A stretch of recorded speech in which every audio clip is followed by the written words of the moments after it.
अच्छा, वो स्त्रियों के समारोह में नृत्य करना चाहता था। पहले तुम नीचे आओ, उसके बाद हम बताएंगे। अब बता, सत्य में नृत्य करना चाहता था? और नहीं तो क्या भार्गवी, तुम वहाँ पे होती तो अचरज से आंखें फट जाती तुम्हारी। नृत्य करने के लिए ऐसे विनती कर रहा था मानो आज उसके जीवन का अंतिम दिन हो। मूर्ख कहीं का। पर राजकुमारी ऐसे मूर्खों की कहाँ सुनती है, उन्होंने अनुमति नहीं दी। पर कितना ढेठ और निर्लज था, क्या बताऊं। हट करने लगा कि नृत्य प्रस्तुत कर ही रहेगा। पर विद्या, ये मूर्ख थोड़ी ना हुआ, इसे तो विद्वान कहते हैं ना। जो ये कहे कि कोई नहीं देखेगा तो भी नृत्य करूंगा नटराज के सामने, स्वयं को सर्वश्रेष्ठ सिद्ध करेगा, तो ये तो मूर्ख ही हुआ ना। अरे जब उसकी कला को परखने वाला कोई है ही नहीं तो कैसे। वैसे उसने सत्य में राजकुमारी से इतने साहस से बात की, राजकुमारी को ही मौन कर दिया। वो दिखता कैसा था?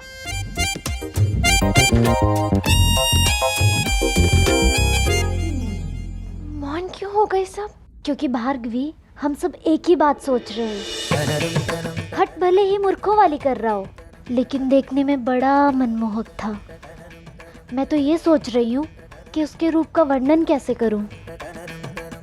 चौड़ा, उन्नत बल, जिस पर कोई तनाव नहीं, हिमालय की भांति भाग्य जहाँ बस जाए। बड़ी बड़ी आंखें, शांत जैसे मानसरोवर झील, कोई भी उसमें डूबकर मर जाए। काले घुंघराले बाल, मन करे सदा के लिए उनमें बन जाऊं। और वो नटखट मुस्कान, जिस पे सारा संसार वारी जाऊं। कुंडकली जैसे श्वेत दांत और होंठ जैसे कमल की पंखुड़ियां। और बातें जैसे लग गई हो पारिजात फूलों की जड़ी। इतना सुंदर पुरुष तो मैंने आज तक अपने जीवन में नहीं देखा था। और ऊपर से पीले रंग का अंगोछा जैसे धरा पर कटु के फूलों का श्रृंगार। और दृष्टि जैसे एक पल में हृदय में उतरे कटार।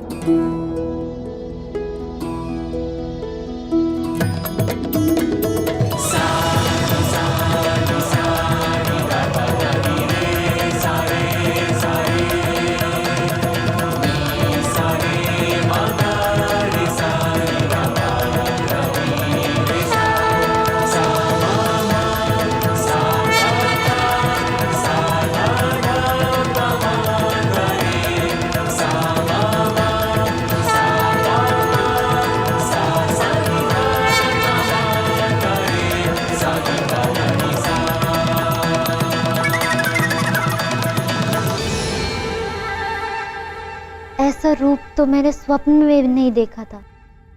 कभी कभी वास्तविकता स्वप्न से भी सुंदर होती है।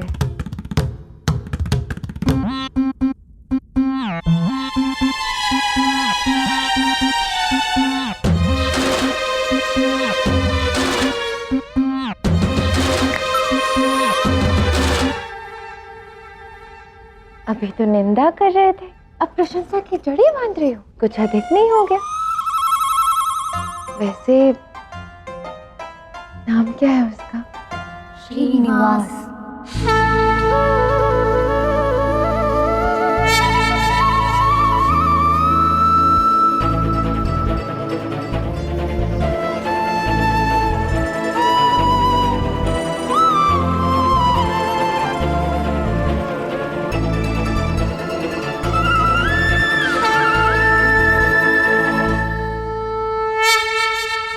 श्रीनिवास, श्रीनिवास।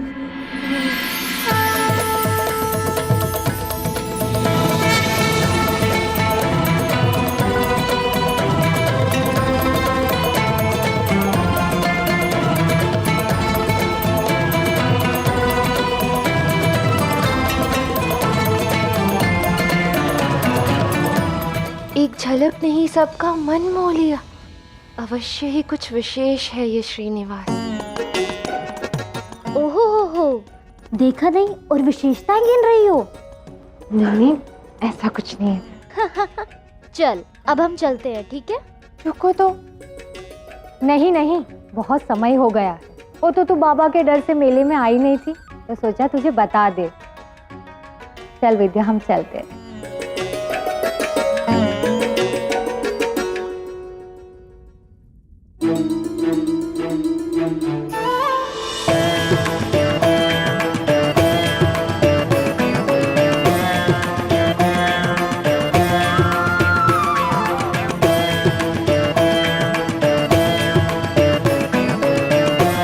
बड़ी बड़ी आंखें, काले घुंघराले बाल, मन करे सदा के लिए उनमें बन जाऊं। मुख पर तेज, वाणी में ओज। इतना सुंदर पुरुष तो मैंने आज तक अपने जीवन में नहीं देखा था। ऐसा क्यों लग रहा है कि मैंने श्रीनिवास को पहले कहीं देखा है? कितना अद्भुत प्रेम है इनका महादेव। भार्गवी को ज्ञात ही नहीं कि वो स्वयं देवी लक्ष्मी है और श्रीनिवास उनके नारायण, किंतु फिर भी उनकी तरफ खींची चली जा रही। ये प्रेम है ना गौरी, ये प्रेम है। नाम बदलने से प्रेम का भाव तो नहीं बदल जाता। प्रेम तो उस चुंबकीय शक्ति की भांति है जो सदैव प्रेमियों को एक दूसरे की ओर खींचता ही रहता है। और वैसे भी लक्ष्मी यदि नारायण की ओर नहीं जाएगी तो किस ओर जाएगी? तुम देख लेना गौरी, प्रेम की ये डोर श्रीनिवास और भार्गवी को भी एक दूसरे की ओर वैसे ही खींचेगी जैसे श्री कृष्ण ने राधा को खींचा था। ना इसका अंत है ना आरंभ। प्रेम तो समय की भांति है, निरंतर चलता रहता है, कभी मिटता नहीं। गौरी, अपने स्वप्न में अब राधा कृष्ण, भार्गवी और श्रीनिवास के रूप में एक नए समय चक्र में संसार को एक बार फिर से प्रेम सिखाने वाले।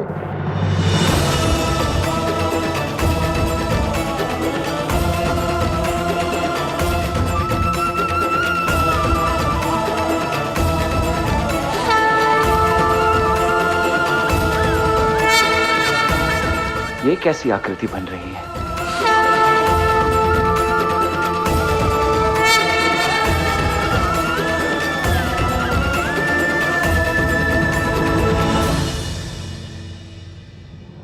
उचित किया आपने उस मूर्ख के साथ।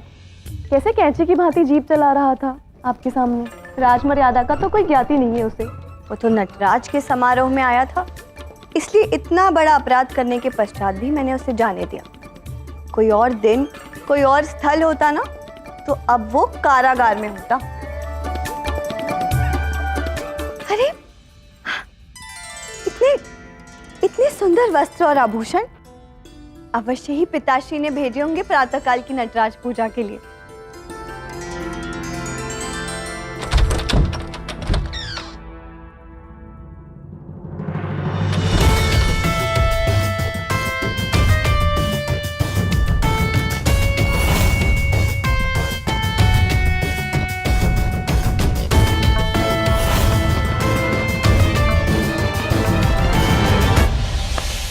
अद्भुत बहना, हर शुभ कर्म का श्रेय अपने प्रिय पिताश्री को और हर अशुभ फल का उत्तरदायित्व कौन? तुम्हारा भाई। ये वस्त्र और आभूषण पिताश्री ने नहीं, मैंने भिजवाए हैं अपनी बहन के लिए। क्षमा मेरी बहन की सखियों, थोड़ा कटु बोल गया मैं। बात यह है कि मेरी बहना ये भूल जाती है कि भले ही वो पिताश्री की चहेती हो, लेकिन है तो अन्याय। स्मरण करवाना पड़ता है कि ये वंश मुझसे चलेगा, इससे नहीं। बार बार आभास करवाता हूं कि वेंकटगिरी का सिंहासन इसके भाई वासुदेव का है, इसका नहीं। पर हमारी प्रिय बहन ये सत्य स्वीकारने को सजी नहीं। आप दोनों बाहर जाइए, मैं मैं आपसे बाद में मिलती हूँ। जाओ। पुरुष होने का बहुत अभिमान है ना भाई? हाँ है, अवश्य। और पुरुष होने का अभिमान होना भी चाहिए, क्योंकि वो स्त्री नहीं, शक्तिशाली है। और स्त्री को ये ज्ञात होना चाहिए कि वो पुरुष से दुर्बल है। सुना है आज समारोह में एक पुरुष ने अभद्रता की। यदि मेरे समक्ष उसने ऐसा किया होता तो उसका शीश उसके कंधों पर नहीं, कहीं और होता। तुमने जाने दिया ऐसे ही, क्योंकि कठोर निर्णय वही कर सकता है जिसके पास बल हो, शक्ति हो, जो मुझ में है। तुम में नहीं, क्योंकि तुम तो दुर्बल हो। स्त्री को सुरक्षा के लिए पुरुष की आवश्यकता है, और वो हर दशा में पुरुष से नीचे।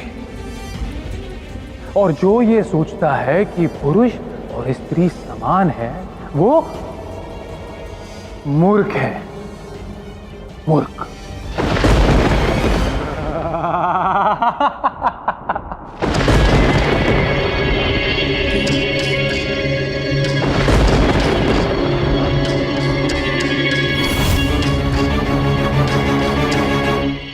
इतनी रात्रि में यहाँ क्यों आए हो?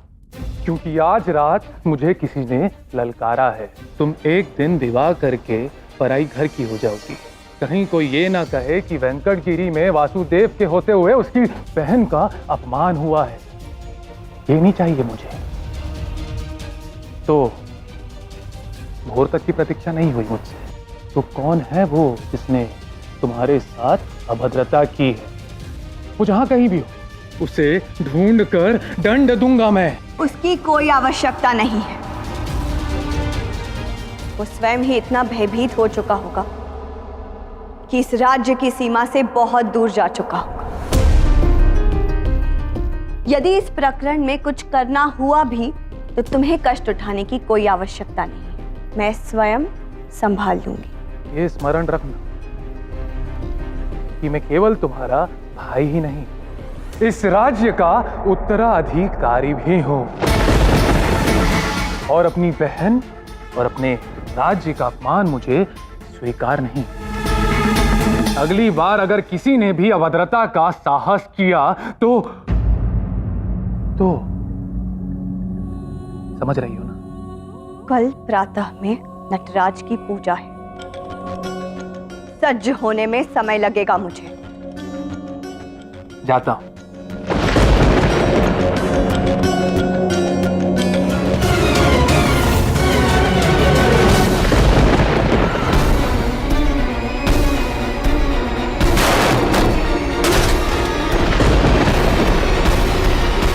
राजकुमारी, आप ठीक तो हो ना?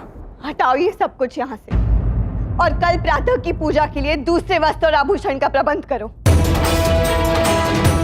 स्त्री और पुरुष एक दूसरे से अलग नहीं होते राजकुमार। अपितु स्त्री और पुरुष एक दूसरे के पूरक होते हैं।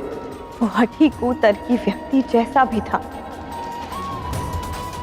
मेरे भाई से तो अच्छा ही था। कम से कम वो स्त्रियों को पुरुष से कम तो नहीं समझता। स्त्री को पैर की धूल नहीं, पुरुष की पूरक समझता है।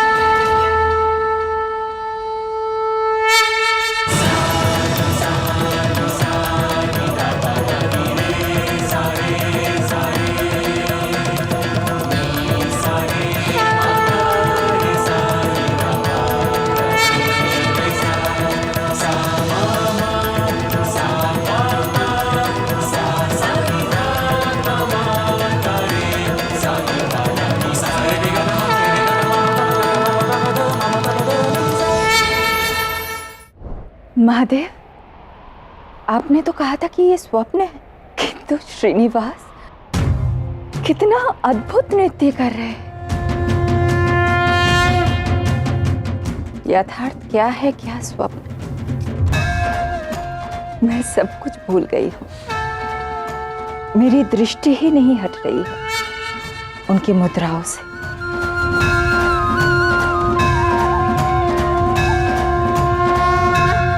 भोर में ही पूजा करेंगी राजकुमारी।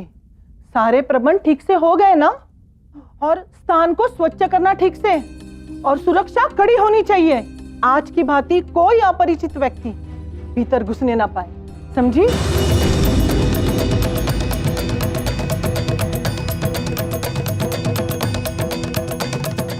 ये कौन ढोल बजा रहा है? कहीं वो मूर्ख हठी सच में तो नटराज के समक्ष नृत्य नहीं कर रहा?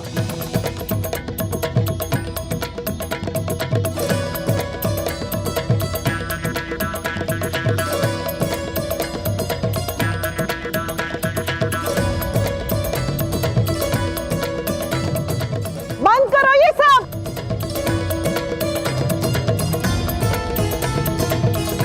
सुना नहीं तुमने? बंद करो ये सब।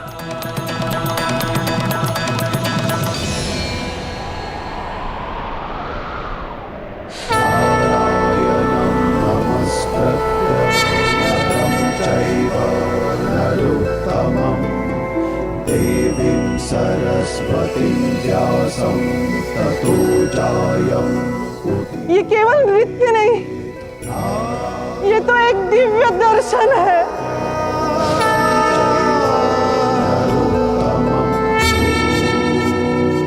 राजकुमारी को ये देखना चाहिए। चलो उन्हें बुला के लाते हैं।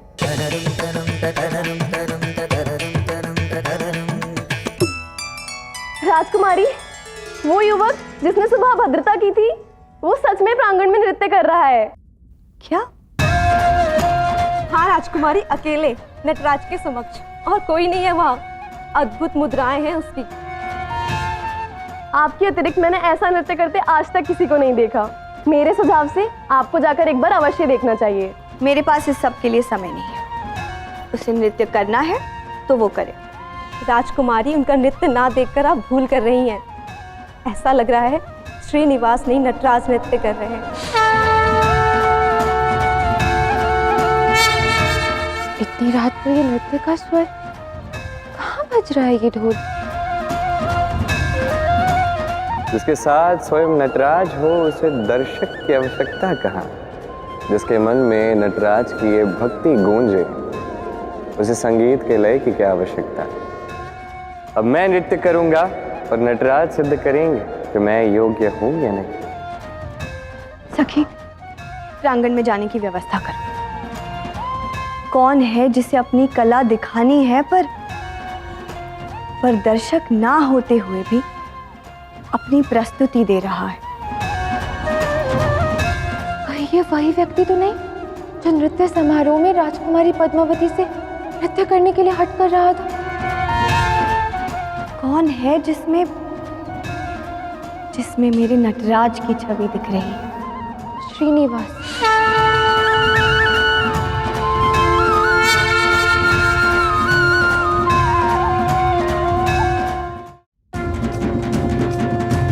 कौन है जिसे अपनी कला दिखानी है, पर दर्शक ना होते हुए भी अपनी प्रस्तुति दे रहा है?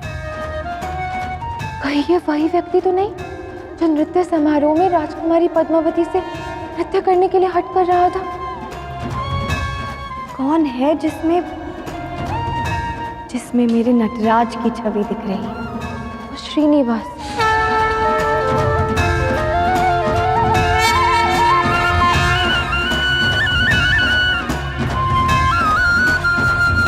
कल रात्रि से यहाँ छोड़ा था, अब भोर होने को है, तब से निरंतर नृत्य कर रहा है। ऐसा नृत्य बिना सच्ची श्रद्धा और बिना किसी महान प्रेरणा के बिना संभव नहीं है। ऐसी कौन सी प्रेरणा है इस नृत्य के पीछे? ताल भी तुम, नृत्य भी तुम, देव भी तुम, भक्ति भी तुम।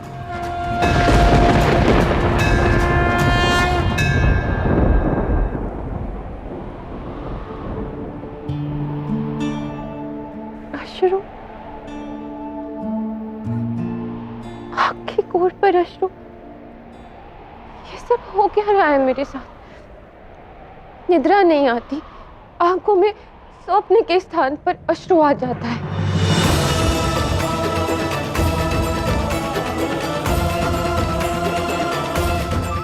और ये ढोल के स्वर मुझे इतनी रात को क्यों सुनाई दे रहे हैं? मैं इतनी अशांत और अधीर क्यों? कुछ समझ में नहीं आ रहा।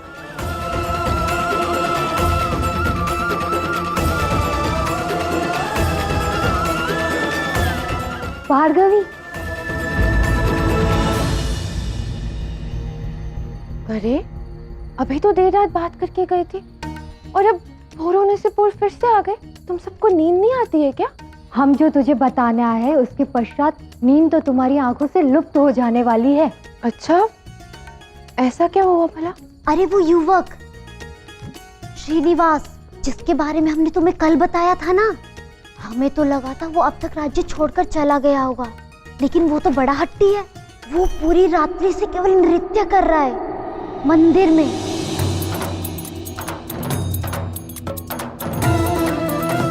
अर्थात सारी रात जो मुझे सुनाई पड़ रहा था वो मेरा भ्रम नहीं, सत्य है। भार्गवी, सब और ये सूचना फैल रही है, सुना तो सोचा तुझे बता दे। पूरा वेंकटगिरी निकल पड़ा है उसका नृत्य देखने। हम भी वहीं जा रहे, तू भी हमारे साथ चल।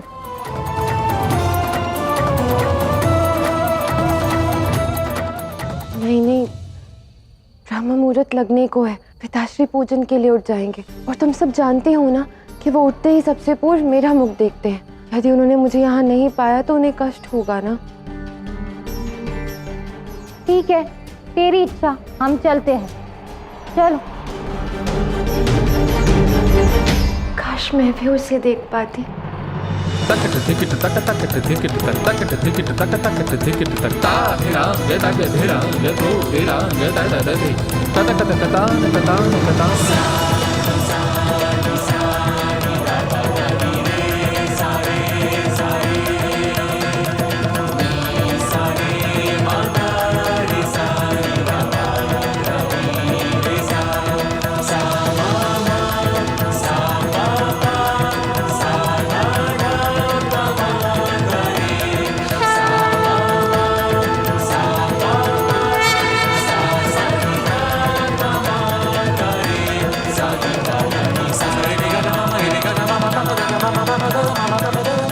रोकिए राजकुमारी, इसके रक्त के चिन्हों से आराधना स्थल अपवित्र हो जाएगा।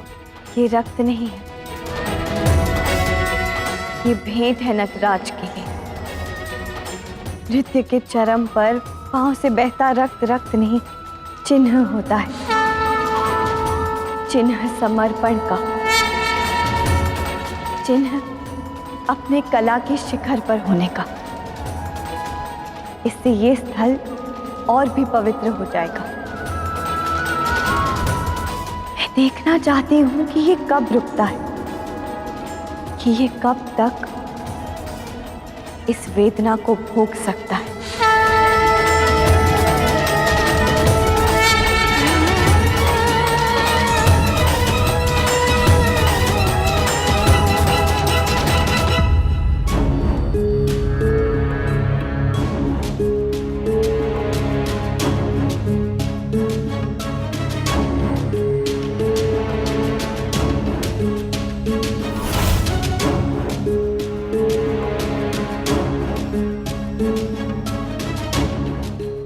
जिनके आदेश पे यहाँ रुकी वो पिताश्री मेरे सामने है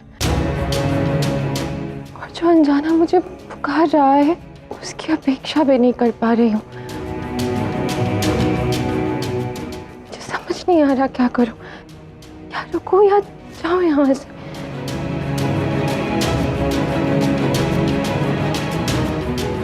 क्षमा करना पिताश्री, पुकार तो मेरे मन में पे उठ रही है, उसे देखने की जिसके कारण मेरी आंखों में नींद के स्थान पर आनंद के अश्रु बह रहे हैं।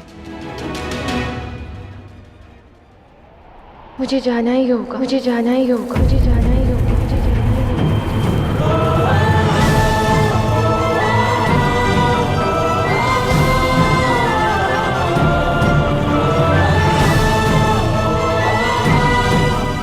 ये हमारे प्रेम की परीक्षा है। जिस क्षण तुम आओगी मुझे उस क्षण की प्रतीक्षा है लक्ष्मी। प्रेम जो जाने प्रेम ही माने, प्रेम बिना जग सूना।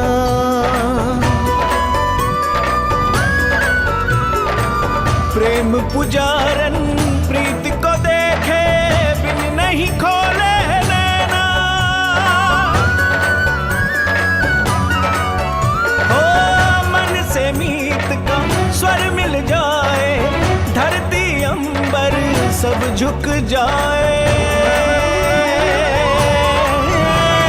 प्रेम की लगन लगे जब प्रेम की हो ले, मिलने से न रोके नियति न रोक पाए समय। प्रेम बसे जिस तन मन, प्रेम भरा हो जीवन। प्रेम लगे अधूरा सा जब तक ना हो प्रेम मिलन।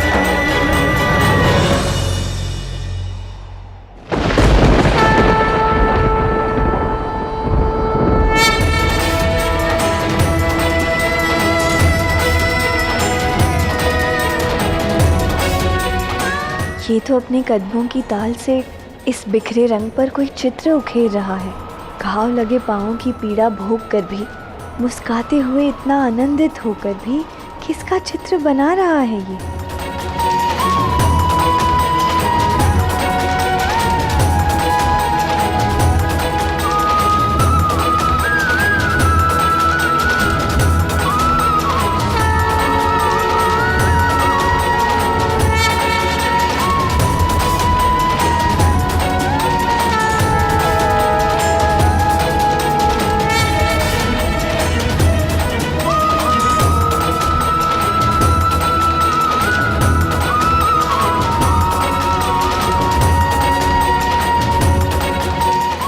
ये तो मेरी छवि है।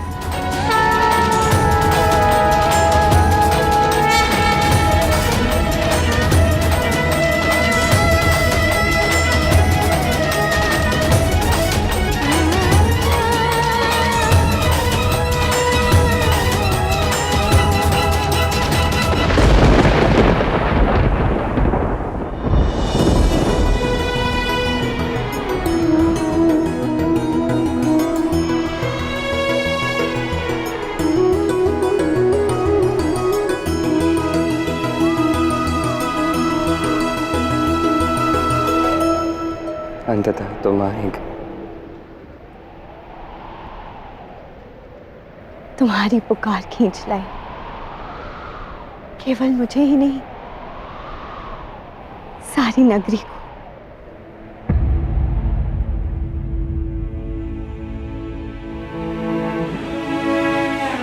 सब आ गए किंतु मुझे जिसकी प्रतीक्षा थी वही नहीं आई, मेरी लक्ष्मी।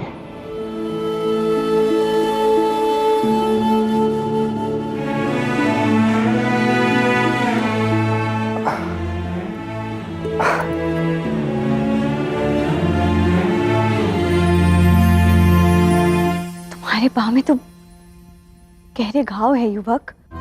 तो आपने देखा मेरे पाँव से रक्त बह रहा है इसलिए मुझे रोका, या आपको अब सत्य में लगता है कि मैं ही सर्वश्रेष्ठ नर्तक हूँ?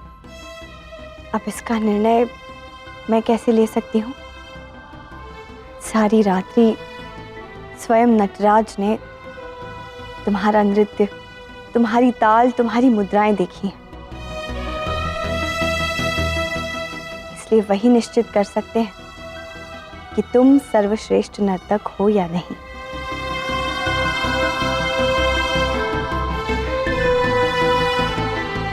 अपने निर्णय का कोई संकेत दे नटराज। निर्णय निर्णय तो सदा से एक ही है। मेरे आराध्य से श्रेष्ठ नृत्य तो कोई कर ही नहीं सकता।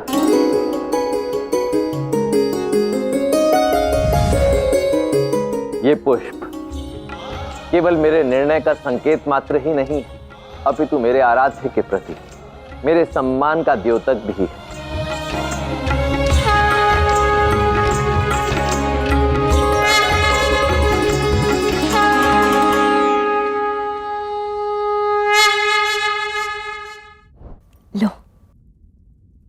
स्वयं नटराज ने अपना निर्णय दे दिया है कि विजेता तुम ही हो।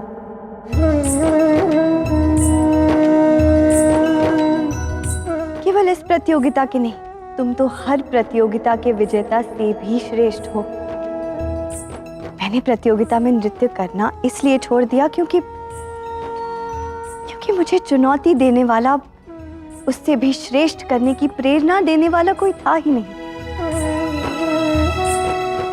परंतु आज तुम्हारा ये दिव्य नृत्य देखकर मैं बहुत प्रेरित हुई हूँ। मैं कृतज्ञ हूँ। ये लो, तुम्हारा पुरस्कार।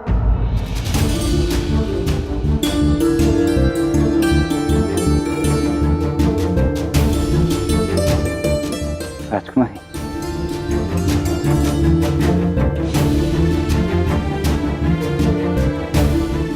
धन्यवाद राजकुमारी। मैं संपूर्ण वेंकटगिरी राज्य की ओर से आप दोनों को अभिनंदन देती हूँ।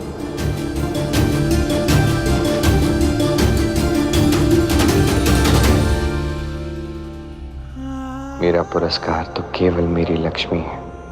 कहाँ हो तुम लक्ष्मी?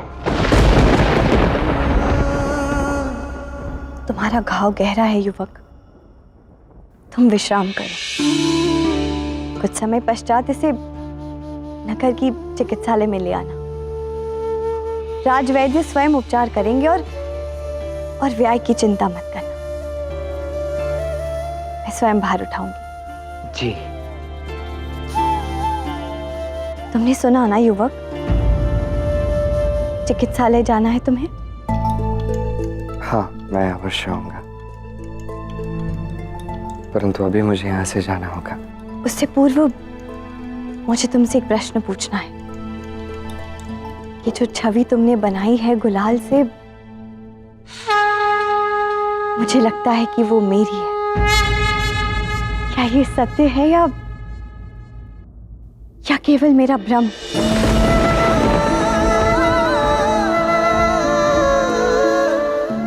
कैसे कहूँ कि ये छवि तुम्हारी नहीं है पद्मावती, उसकी है, जिसे मैं ढूंढते हुए यहाँ इस राज्य में आया, इस धरा पर आया, अपने पांव रक्त रंजित किए ताकि उसके पांव मेरी ओर बढ़ सकें।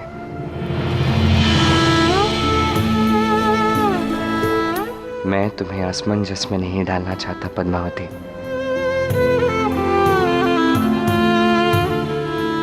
आप तो जानते हैं महादेव, सत्य क्या है।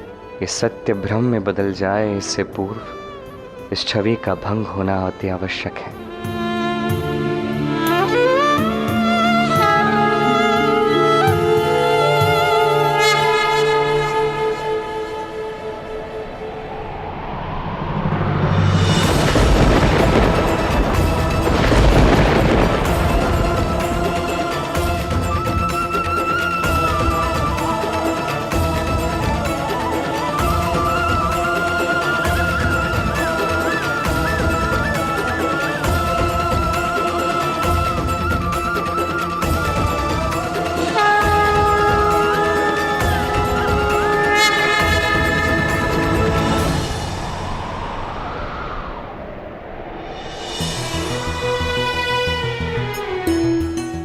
मेरे प्रश्न का उत्तर मिल गया है।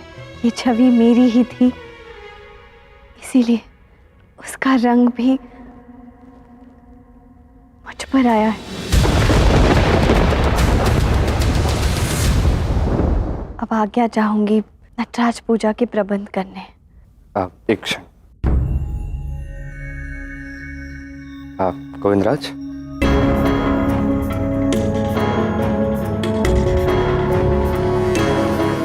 राजकुमारी क्षमा कीजिए, किंतु इसे मैं स्वीकार नहीं कर सकता। आप इसे वापस ले लीजिए। मैं इसके लिए नहीं आया हूं।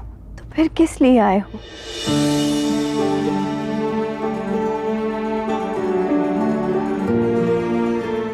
उसके लिए आया हूं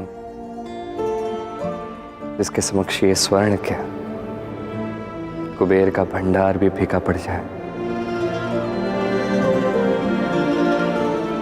उसके लिए आया हूं जिसकी एक मुस्कान वही मेरे लिए प्रतिसाद है वही मेरा पुरस्कार है।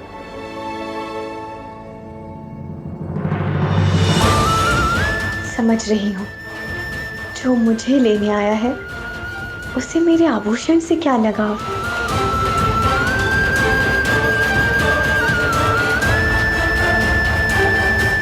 मैं आशा करती हूँ कि जो तुम ढूंढ रहे हो वो शीघ्र ही तुम्हें मिल जाए।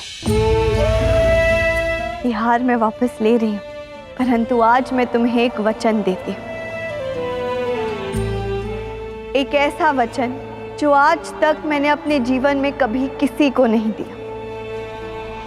समय आएगा जब मैं तुम्हें एक बहुत बड़ा उपहार दूंगी। जो तुम मांगोगे वो तुम्हारा होगा। ये राजकुमारी पद्मावती का वचन है तुमसे।